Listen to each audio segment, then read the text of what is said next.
Welcome back to Small College Conversations presented by BlueFrame Technology. I'm Jim Abbott, the founder of the business of small college athletics. And today I'm joined by an old friend of mine, Jeff Bain, the athletic director at Martin Methodist College. Jeff, thanks for being here today. Thanks, Jim. I'm excited to have the opportunity to share with you and others today. And also special thanks to BlueFrame for sponsoring this for us. Well, you bet. Jeff, we've known each other a long time, but I'm really interested in how you got your start. You had spent, I think, 15 years in high school as a coach and an educator before coming to Martin Methodist. So what was it that led you to make that change all those years ago? That's a unique story, I guess. Kimmons Wilson is the founder of Holiday Inn. If you've ever read his autobiography on success, the title of his book is For Success, Half Brains and Half Luck. And I guess that was kind of my short version of my story. I was a high school football coach for 15 years and living in the community where Martin Methodist College is at the time, and the high school football coach. Martin Methodist was going through the transition from being a 2-year institution for 125 years to a 4-year institution.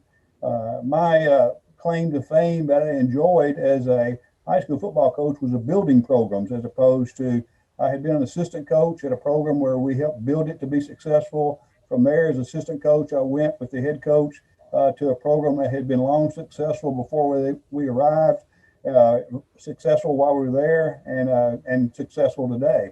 And I had decided if I ever became the head coach, I wanted to go build a program. So I came to this high school here in the community of Pulaski, Tennessee, and my reputation became such. And when Martin Methodist College went from the 2-year to a 4-year, they said, Jeff, why don't you come help do a blueprint? You like building things of what a 4-year athletic program would look like versus a 2-year. And what was really funny about that is that I was very interested in another football job at the time. And one of the questions on that interview was, if you weren't our football coach in 10 years, what job would you like to have? And I had never thought about that. And my immediate response in that interview was, but if I weren't your head football coach, I would probably be an elementary school principal or a college administrator. And they said, well, why one of those that's so different than being a high school football coach? I said, well, if I wasn't a high school football coach, I would do something totally different. And unknowingly to me, the next week when I got back to the community here in Pulaski, I got a call from Martin Methodist College and said, would you like to be a college administrator? I said, well, I can always get back into the head banging business of football. And that was 28 years ago. So that's how I acquired being at the right place at the right time when there was a need. Well, I can imagine, you were lucky to be young at that time and really probably naive. And I say that because I was when I started here. But the undertaking and the things that you have had to do, I mean, literally building facilities, acquiring land, building programs, you have started new programs. So talk about some of those early days and then talk about some of those achievements that led you to do more and more and more. That's a great question because the early days were very tough. I don't think I could do them now at 64 years old. Long days, long nights. We literally spent the first year of trying to get everybody on the same page because everybody in the athletic department staff was the 2-year mentality. Not that that's bad. It's just different, as you know, than a 4-year recruiter as that process unfolds. The evaluation that I found out upon being here was that there needed to be an extreme accountability process financially. At that time, our coaches had to go to our dean of students and beg for scholarship money for each individual student they brought to campus, student athlete.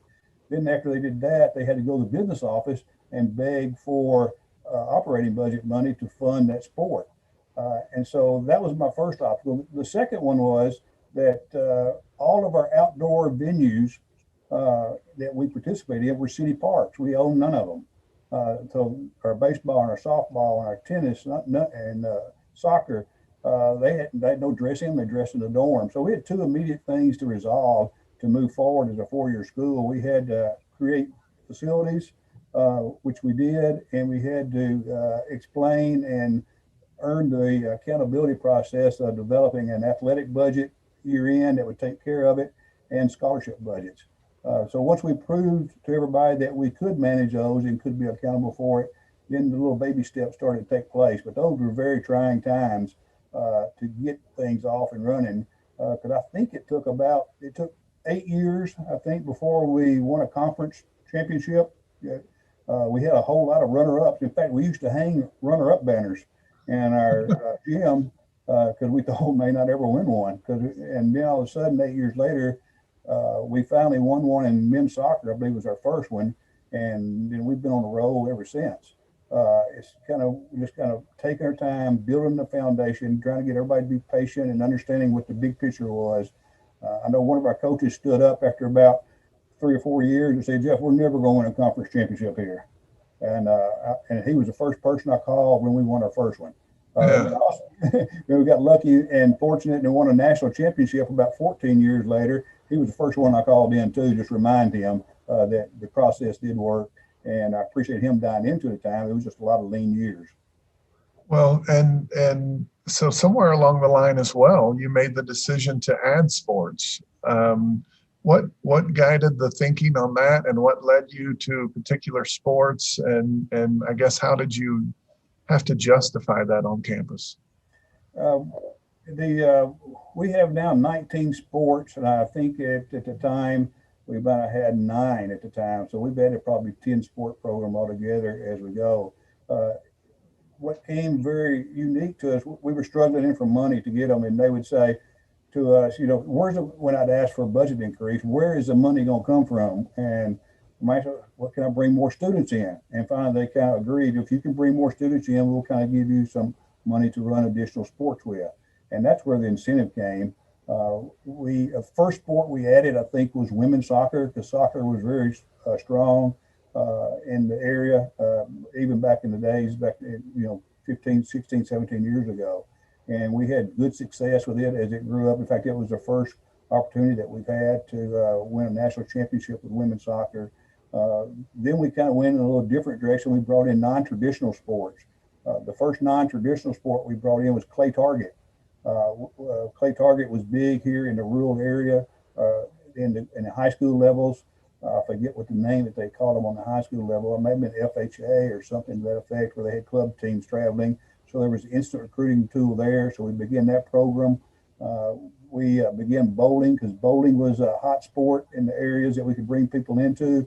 And we don't even have a bowling alley in our community, but 35 miles up the road, we have the state-of-the-art bowling alley. So we took advantage of that. And then the last one that we added on campus of large significant was our competitive cheer.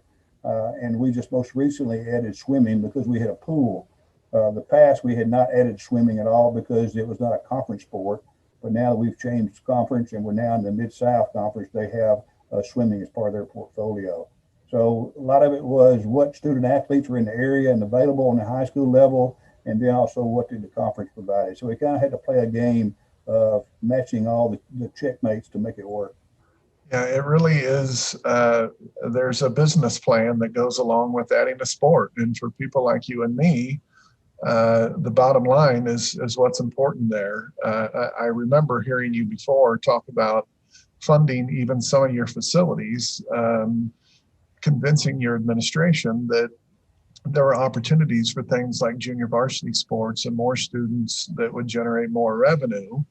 And I think your approach was to just ask for some of that revenue to accomplish the things that you wanted to accomplish. Now, you mentioned your coach who stood up and said, "We're never going to win a conference championship." And people like you and me have spent a lot of time, maybe more time than we thought we ever would, hiring coaches.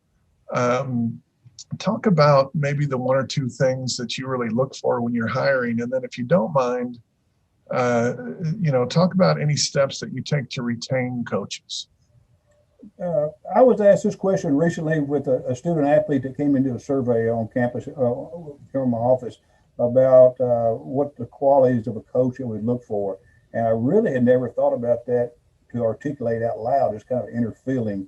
And I said, I kind of have to fit the coaching style and personality that I perceive that person to have to what we need is the first step. A good example of that would be 8 years ago, we had a very young team, and we had the opportunity to hire a very young coach that we thought was a diamond in the rough. And they kind of grew together and became very good. In fact, he was the first coach to carry our women's basketball team to the national tournament. He left and took a NCAA Division II job, and he left with a very experienced team. So we were not in a position where we could hire a good young diamond in the rough where the seniors would know more than he or she would. So in that case, we hired an older, more experienced coach. So a lot of times you have to fit the coach with the team at the time to maximize what's needed. But I think my real key assets, I have two questions I ask and statements I make with coaches, and I tell them to be successful. They always ask, what do you expect out of me? And the first thing I say, I want you to bring your coaching philosophy and your coaching style to our campus. Let the other coaches learn some of your strengths. I do not want 12 Jeff Bains running around there coaching the way you think I want you to coach. Your personality is important. The second thing I tell them is, I ask them, how many people do you have on your basketball team? And they'll say, I've got 15. I said, you're the head coach for those 15 people. And I said, well, you're one of my 15. You got to be a member of my team, and I have to be your leader. Just like I have to be a follower of our president and his team. I'm one of his 15. So everybody has to be both a leader at times and a follower at times. And every once in a while, when I have a coach that kind of want to do something different, I tell them, remember, this is a time that you're a teammate now. You're not the coach, you're a teammate, and you need to do what the others are doing to make this system work. So I think that's been real valuable for us in reinforcing and reminding them that there's two roles they got to play. Sometimes they're a follower and sometimes they're a leader. And so I think all that kind of helped make the process understandable and relatable to them when I talk to them like a coach. I had one of our peers, Darren Wilson, as you know, told me one time, Jeff, he goes, you're either the best developer of young people where they take a good job, or you're the worst at running them off. And I said, well, I think there's a compliment there somewhere, because we've had a lot of coaches that started their career here and then went on to have institutions that they thought were bigger and better. And we're glad for them to do that. It's ironically that some of those wish they were back once they've gone at times. They think the grass is greener on the other side. So we've had all the successes that we've had, and we've got, I think, 80 something banners, conference championships, and 4 or 5 national championship banners. And it's not me, as you know, Jim, that done it. It's the people that we brought in that have been head coaches that's been able to recruit the quality student athletes. Yeah. I'll share something funny that you'll really understand and appreciate it. You may not know the name Kippy Brown. Kippy Brown was an NFL football coach. He's retired now. He's my age. He was at Memphis State. He was a quarterback at Memphis when I was there, and we had a really good relationship together through the years.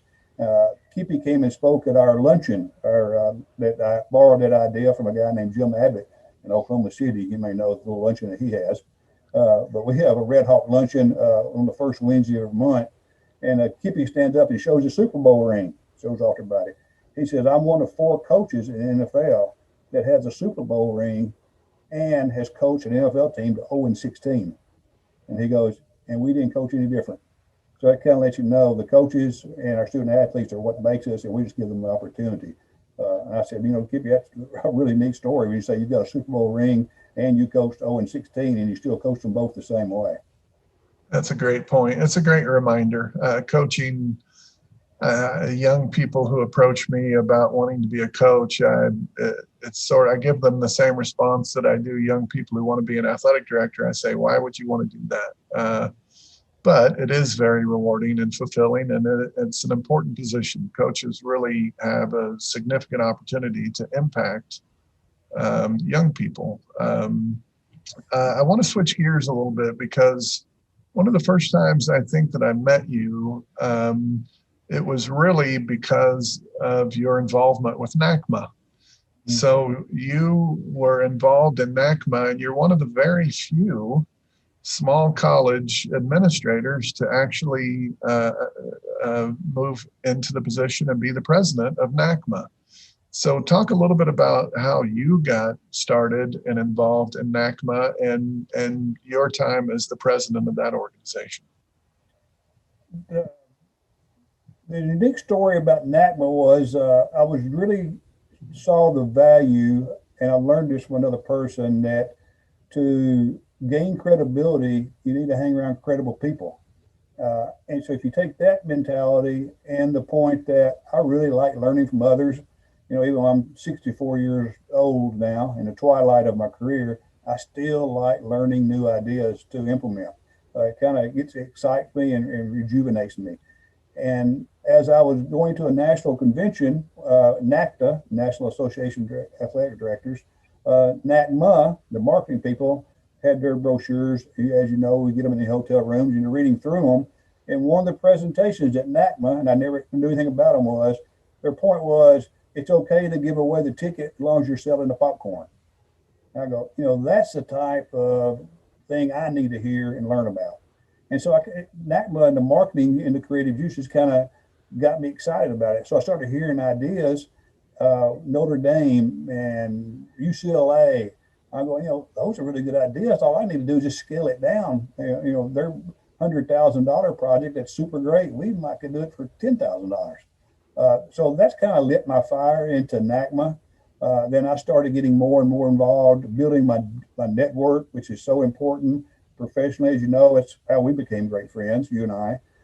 And so as things matured, NACMA says we need to find a way to help get into small colleges. We're getting tired of they said there's 300 Division I schools in the nation, and there's 1,000 NAIA D1 or D2 and D3s. We want to work our way into the small college market. And a good friend of ours, Trip Durham, had started that at the time on NACMA, and so I was already activated. So that's how I got engaged with them at the right place at the right time. They were looking for a small college administrators who could help break the ice and share the word and the value of NACMA to the small colleges of America. Well, I don't know that I told you at the time, but I will tell you again now, I guess, that it meant a lot to me as an NAI athletic director to see a peer leading an organization like that. Thank you. I agree that we often try to listen to a presentation from a larger school and figure out how it fits us, but to really have one of our people in that position, it was inspiring. I love your comment about being around credible people to build credibility. I think the comment I remember is you can't soar like an eagle if you're hanging out with turkeys. That's very true. Yeah.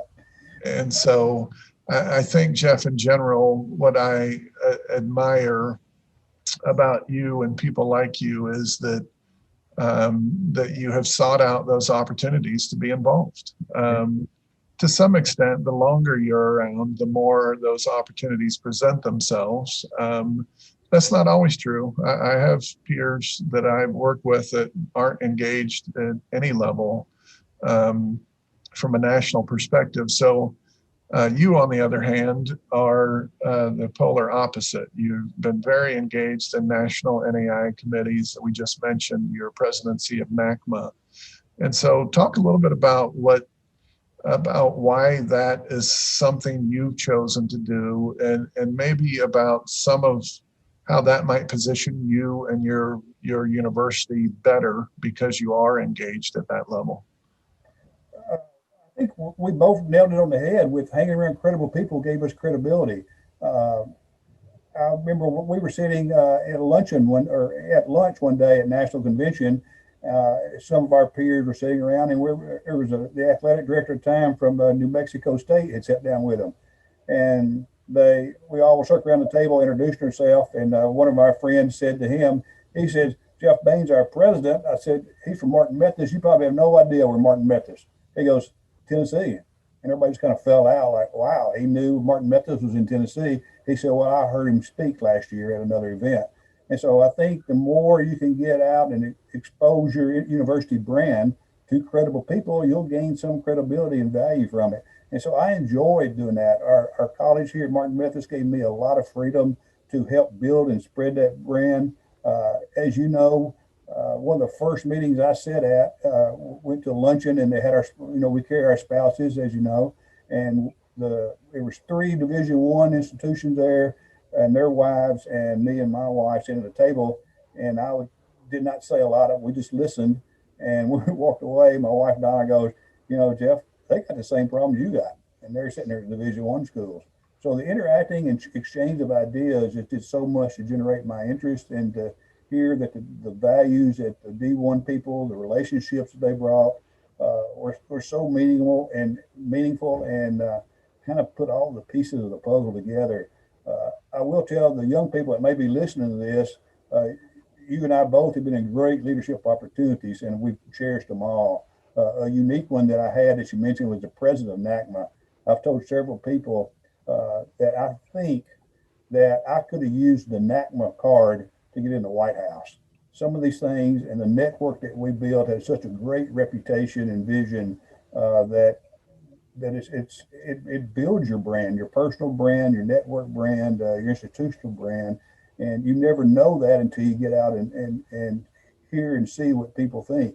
Like the process with these interviews helps build Oklahoma City's brand tremendously, along with Jim Abbott's, and it's giving back to the community of people that helped us. You know, you and I, neither one of us would have had the opportunities that we have without somebody helping us along the way. Oh, sure.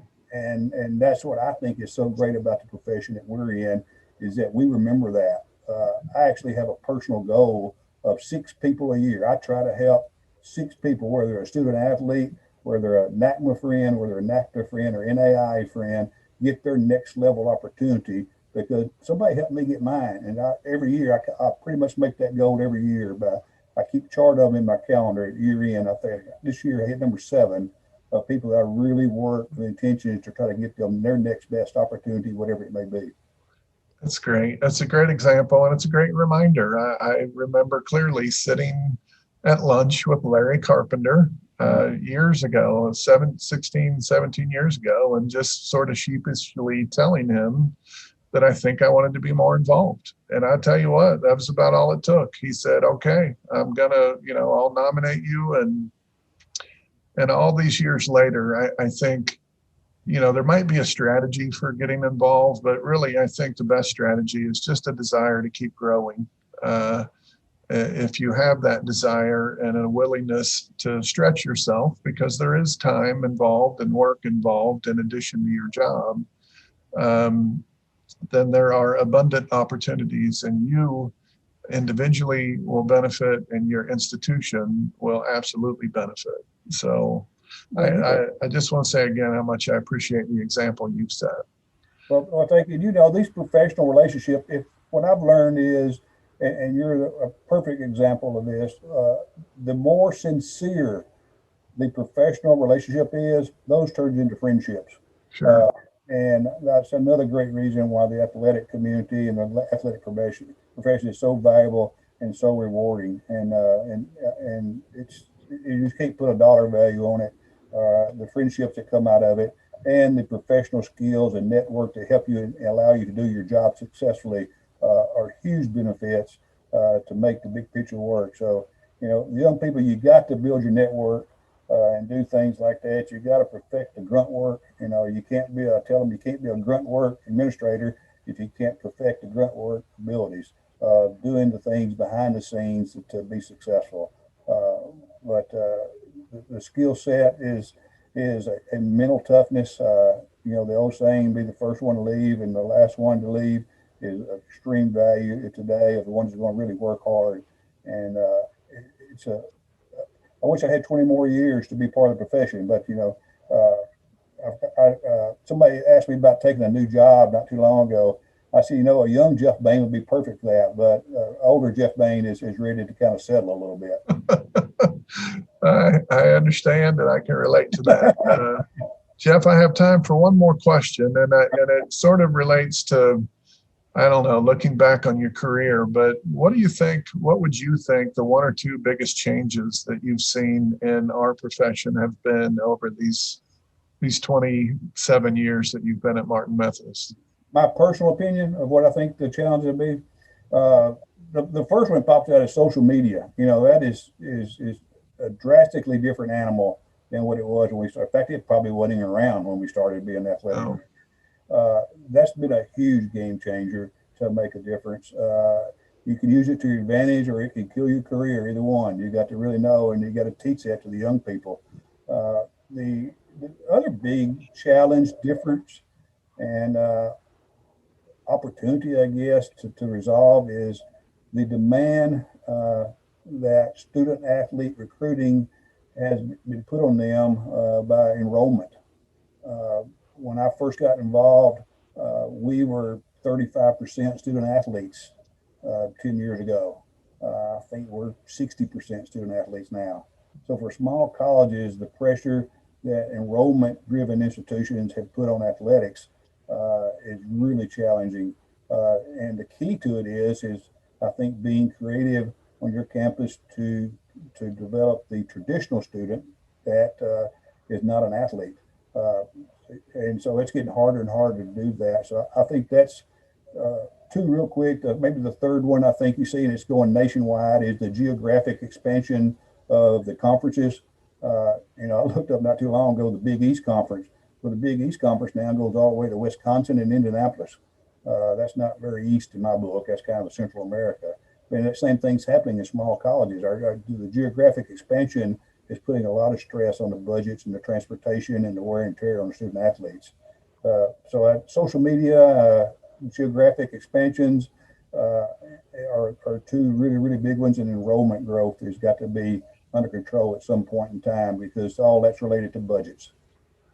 Yeah, those are great points. I clearly remember when Facebook started and all the warnings that we got that, hey, this can, people can put bad things on Facebook. And I don't know that I shared the story, but I'll tell you really quickly. I told my coaches, be really careful about what you do on Facebook. So one of my coaches naturally told his team, Jim Abbott says you can't have a Facebook page. So some of our student athletes started a Facebook page that said, Jim Abbott, stay out of our business. It was a group. And anyway, I think you really hit the nail on the head. Jeff, I feel like I could talk to you for several hours, and I don't know if our viewers would benefit from that or not. I think they would. But I want to thank you for taking some time to share with us today. Thank you for the example that you've set. I'm so thrilled to see that you will be entering the NAIA Hall of Fame. I think it's a no-brainer. You're a great representative of administrators in our organization. And again, I just want to thank you for taking the time to be here today. I thank you for the invitation. Like I said, I enjoy sharing. If anybody would ever like to have a personal conversation or an email, please send it to me. I really believe in giving back to this area, and I really appreciate BlueFrame for sponsoring us and allow us this chat time. You bet. Well, that's this month's edition of Small College Conversations. Thanks again to BlueFrame Technology for their sponsorship of this series, and also to Jeff Bain. Join us again next month for another session. Thanks.